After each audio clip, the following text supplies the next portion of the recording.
hari inkuru muri Bibiliya ifite aho ihuriye n'ururimi rwavugwaga ukwishyira hejuru kw'abantu n'iyubakwa ry'umunara muremure. Iyi nkuru twese abasoma Bibiliya n'abatayisoma turayizi.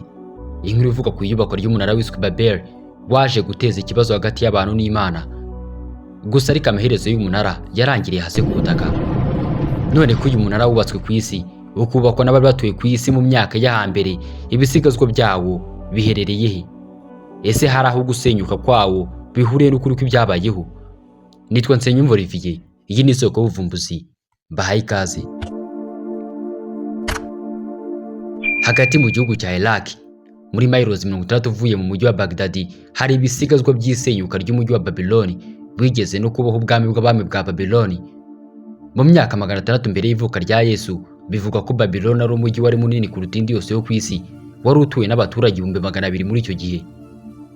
Mu mateka y'isenyuka ry'uyu mujyi, igisigara gishishikaje cyane ni igisigazwa cy'urufatiro rw'amatafari rw'umunara witwaga Ziggurat, rwamenyekanye nka Etemenanki.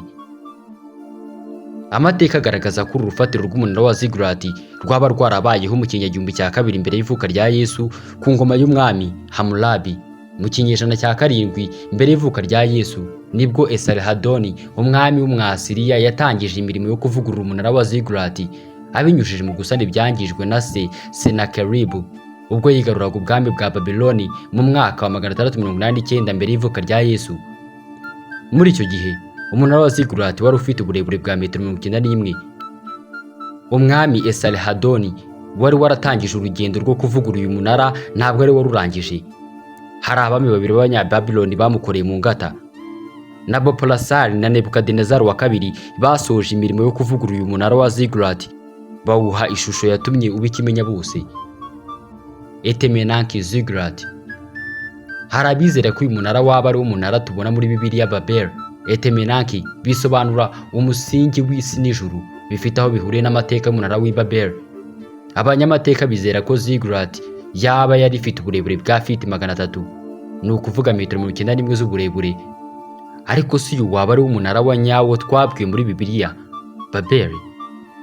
Mu kubona igisubizo, reka tubanze twumve ibyo Bibiliya ivuga kuri uno munara n'ibyo abanyamateka bizera. Mu gitabo cy'itangira igice cya 11 ufite inkuru yo muri Bibiliya ivuga ku munara wa Babel, aho abantu bari bishyize hamwe bavuga ururimi rumwe. Rero ubwo bubatse uno munara bashaka kuzamuka ngo bagere mu ijuru. Ariko Imana hano yahise ivuga iti, buretse gato abantu barimo barakora ibiki, bagiye kubaka uno munara baza ahondi. Icyo rero Imana yahise ikora, yahise ibacanganyikisha ibinyujije mu kubavugisha indimi zitandukanye. Ubwo ntabwo bari bakibashije kumvikana hagati yabo ubwabo. Aho ni ku ruhande rwa Bibiliya. None reka turebere ku ruhande rushingiye ku bushakashatsi na siyansi. Birashoboka cyane yuko Ziggurat ya Babiloni yaba ifite aho n'umunara wa Babel. Hari ahantu henshi bihuriye. Icya mbere n'amerekezo, icya kabiri Babel ni izina rindi rya Babiloni, iri ni izina ryayo rya kera. Ubwo amerekezo arahura neza, kandi n'umunara wa Babel bivuga ko ari muremure cyane uko bigaragazwa n'ibihamya bya Bibiliya. Bamwe mu bahanga mu birebana n'ibisigaramatongo bavuga yuko igihuza Ziggurat n'umunara wa Babel yaba ari igisigazwa cy'amatafari cyakurwe ku rufatiro rwa Ziggurat twabonye nka Etemenanki. Amwe mu matafari dufite, ahaba ku gice cyo hejuru cyangwa se igice cyo hasi, hari ibintu binini by'umukara byirundiyeho. Ibi bikaba ari ibisigazwa bya Godoro. Inyubako ya Nyabugogo yubakwaga byagiye bishyirwa hagati bikifashishwa nka sima. Nayo dushingiye ku gitabo cy'itangiriro, bigaragazwa yuko umunara wa Babel waba warubakishijwe amatafari y'ibyondo, Godoro ikajya hagati y'amatafari. Ubwo rero birumvikanisha yuko igihamya cya nyacyo ari uko inyubako imwe yubatswe hashingiwe ku yindi. None se bwo Ziggurat ibaye ari wo munara wa Babel wa nyawo, waba warasinywe n'iki? Bamwe mu nzobere bizera ko inkuru ivuga ku munara wa Babel no kwimurwa kwawo n'Imana ishingiye ku gikorwa cy'amateka. Umutingito wakunze kubaho mu myaka y'ahambere inshuro nyinshi. Mu by'ukuri iminara mike yo muri Babiloni aho twita muri Iraq ubungubu yagiye isenywa n'imitingito.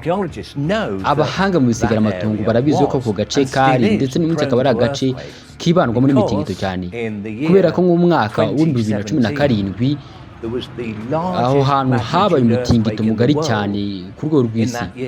Muri uwo mwaka aho umutingito wabereye hagati na hagati ni muri miles 100 uturutse aho uyu mujyi wa Babiloni wahoze wubatse. Hashingiwe ku nyandiko ya kera y'Abaheburayo izwi nk'igitabo cya Jubilees, Imana yari yarakariye abantu cyane kubera kubaka umunara wa Babeli, ngibyo bigatuma yohereza inkubi y'umuyaga kurimbura uwo munara.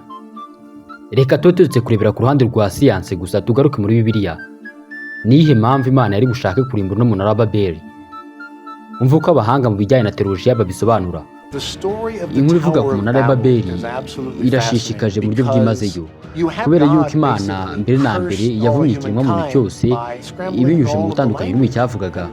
Isomo riri muri iyi nkuru rero ni uko udakwiriye kwereka ubwishongonoza Imana cyangwa ngo ushake kugereranya n'Imana. Hashingiwe ku byo tumaze kumva byose muri iki kiganiro, birasa nkaho nta gisubizo cya nyacyo tubonye ku bijyanye n'ibihamya bitangwa na siyansi cyangwa se bitangwa na Bibiliya.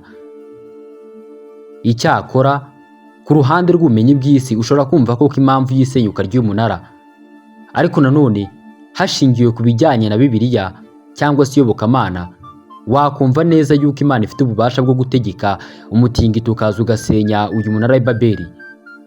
Niyo mpamvu twababwira yuko muri iki kiganiro tuba tugamije kugira ngo duhindure imyizere cyangwa se imyumvire ku bijyanye n'ukwemera kwe. Iki kiganiro cyitwa Isoko y'Ubuvumbuzi, ngewe wakibagezagaho nitwa Nsengiyumva Olivier. Mwakoze cyane kuba natwe, naho ubutaha.